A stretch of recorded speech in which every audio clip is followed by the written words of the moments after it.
જિલ્લાના કોંગ્રેસ પ્રમુખ અરુણ પટેલ શામળાજી મોડાસા લુણાવાડા રોડની ખરાબ હાલત અંગે કલેક્ટરને પત્ર લખી તાત્કાલિક મરામત કરવાની માંગ ઉઠાવી છે।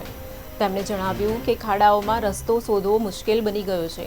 ખાનગી કંપની દ્વારા બનાવાયેલા રસ્તાનું છેલ્લા 12 વર્ષથી રિસર્ફેસિંગ કરવામાં આવ્યું નથી, જ્યારે નિયમ પ્રમાણે 7 વર્ષે માર્ગ રિસર્ફેસ થવો જોઈએ। અરુણ પટેલે સૂચન કર્યું છે કે રસ્તા મરામત ન થાય ત્યાં સુધી ટોલ વસૂલાત બંધ કરવા જોઈએ અને જો તાત્કાલિક પગલાં લેવામાં નહીં આવે તો કોંગ્રેસ પક્ષ ગાંધી ચિંધ્યા માર્ગે આંદોલન કરશે।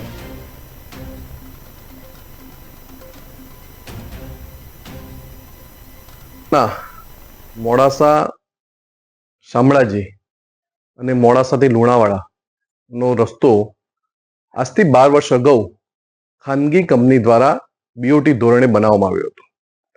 આ રસ્તા દ્વારા ટોલટેક્સ ઉઘરાવવામાં આવે છે।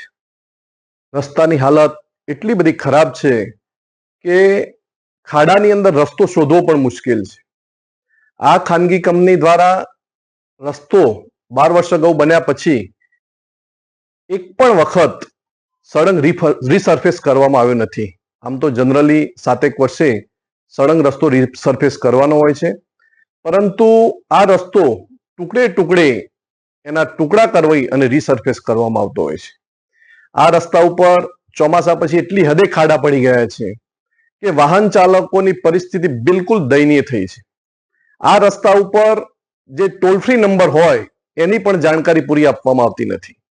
રસ્તા ઉપર જે કોઈ અકસ્માતો થયા હોય એની તપાસ કરવામાં આવે તો એમ્બ્યુલન્સ સેવા પણ આ ટોલ ટેક્સની ખાનગી કંપની દ્વારા ત્યાં ઉપલબ્ધ કરવામાં આવતું નથી। સાથે સાથે બીજી એક વાત કરીએ કે આ જે રસ્તો જે છે એની અંદર એક પણ સુવિધા ન હોવાના કારણે વાહન ચાલકો પણ ત્રાહિમામ પોકારી ઉઠે છે। એ સંજોગોમાં આ ખાનગી કંપનીએ પોતાનો લાભ મેળવવા માટે મોડાસાથી જે નડિયાદ રસ્તો આણંદ વાયા ધનસુરા બાયડ કઠલાલ એ રસ્તો નેશનલ હાઈવે 5 વર્ષ અગાઉ જાહેર કરવામાં આવ્યો છે।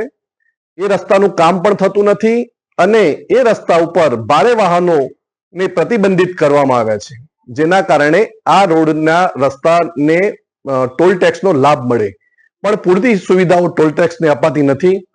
જો સરકારી તંત્ર દ્વારા આ ટોલ ટેક્સની જો દૂર કરવામાં નહીં આવે, જો સુધી રસ્તો રીસર્ફેસ કરવામાં નહીં આવે ત્યાં સુધી ટોલ ટેક્સ ઉઘરાવો બંધ કરવો પડશે અને રસ્તો ન થાય ત્યાં સુધી જો ટોલ ટેક્સ ઉઘરાવશે તો કોંગ્રેસ દ્વારા અને આ વિસ્તારના પ્રજાજનો દ્વારા આગામી સમયમાં આંદોલનાત્મકના